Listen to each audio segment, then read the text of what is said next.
Hi, and welcome to yet another edition of Ask Miss Judes. As always, I hope you're taking good care of yourself and enjoying life as God gives it. Now, if you follow the mini series, the last two was on the wisdom of our elders. We talked about marriage and then we talked about childbirth and childbearing practices. Today, I want to talk on a third stream of the wisdom of our elders, and I've captioned it teaching critical thinking skills. I did that because I find sadly that critical thinking is a skill that is suffering right now. Let me put it that way. And I say this because a lot of times I don't think we have been intentional about teaching children of this generation how to make connections. So a child spends so much time on the internet, on social media, and then the child is moody and depressed. And it doesn't seem to, he or she cannot make the connection between spending that much time, wasting their time watching things that are not good for their spirit, and the fact that they are unhappy and depressed. So, critical thinking skill, I think, is something that has suffered a lot in this generation. And as I thought about it in the perspective of our elders, I began to realize a few really interesting thoughts. And so I'm going to put it, I always like to talk from my experience. So when we were really young, we used to go to the village during the holidays. My mom is from a village in Isoko called Iri, and her oldest brother, we used to call him Papa Iri because Iri was the name of the village. No, Papa is already 101. He's still alive, still very sound in his mind, talks, engages with us when we visit, a bit frail in body. But Papa is going to be the center of my talk today because as I thought through the exposure to critical thinking skills, he stood out from those experiences. Now, my mom and my dad we will talk about because I feel like they're more modern. But because I'm dealing with the wisdom of our elders, I felt like Papa's experience would be the best. So, how did I experience that? When we go home for holidays, we will do chores in the morning, do all kinds of things. In the evening, we will all sit out under the moonlight. And Papa would tell us stories. At that point, I didn't realize what this was, but the older I got and thought about it, the more I realized that there was a deliberate strategy. One, to bring all the children together, so we will be children, cousins, all of us around the same age, and sometimes even across age groups. There was an intentionality about passing down wisdom, generational wisdom. And if in the course of the day anybody had done something, maybe made a mistake or made a blunder or even done something good, the story that night would be aimed at teaching a lesson. But it will not be so straightforward that you just know that that's what it is. So they wove in creativity, there will be song, there will be dance. We co-created the story at different points. Papa will invite, so he would say like a line and give somebody else an opportunity to add to the story. And you know what I discovered later? At the end of the day, sometimes you will listen to the same story and the moral that you draw from the story will be different because a different spin had been woven into it to teach you responsibility.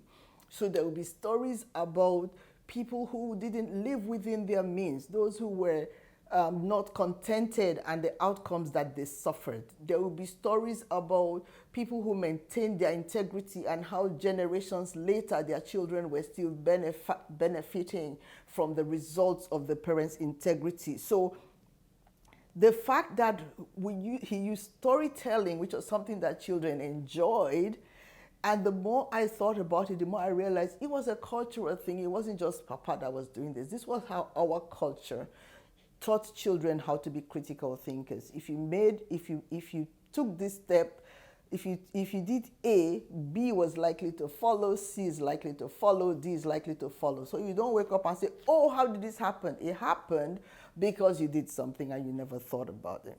So the fact that teasing the moral out of the story out of us in ways that compelled us to think, and sometimes he would invite input and you couldn't say what somebody else had already said. So you really had to think and personalize the experience. I can't help but wish that we had more creative ways that we would have retained that level of creativity, and that we would spend time more together than in front of our gadgets, so that the relationships that undergirded the ability to teach such skills will be preserved. There's so much that we can learn from our elders. The fact that you had to make the connection in the stories yourself, you contributed, and your contribution had to be unique. So the children were taught to think for themselves, not to just say what somebody else has said. We didn't do what everyone did. You were who you are. You were who you were. And therefore, you had to represent yourself, even in such situations. So this evening, today I want to encourage you, I want to ask that if your parents or your grandparents or your aunts or uncles are still with us on this side of life, that you take the time to just glean from them what their childhood was like. What is it that they would like to pass on? I have known of friends whose parents passed, and there was huge regret about the things that they did not take seriously when their parents were alive. By the grace of God, I tried to take in some of that with raising my children. I was not as creative as making all these stories in the evenings, but we use every opportunity to encourage our children to think.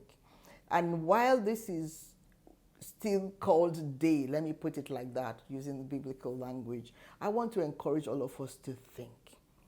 I worry that critical thinking is missing because people sometimes talk foolishly and don't even think of how it hurts people.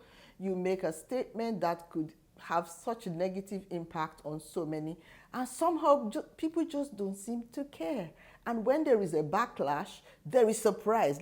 I'm like, how can you be surprised that this is happening? You said this or did this. That is why this is happening. Why can't we even just make those simple connections?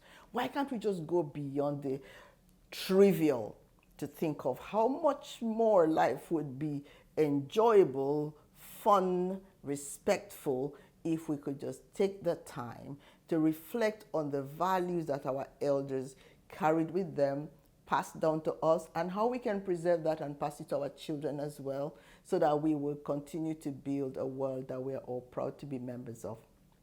So I'm going to ask, as usual, that we would really appreciate hearing from you. What are one or two of those things, those cultural practices that you enjoyed from your elders that you would like to share with our community? How are you keeping up with them? What are the things that you probably don't like that we shouldn't highlight? I'm focusing on what is good, because I hope that if we harness that good, then it could multiply, and hopefully life can be fun for every one of us.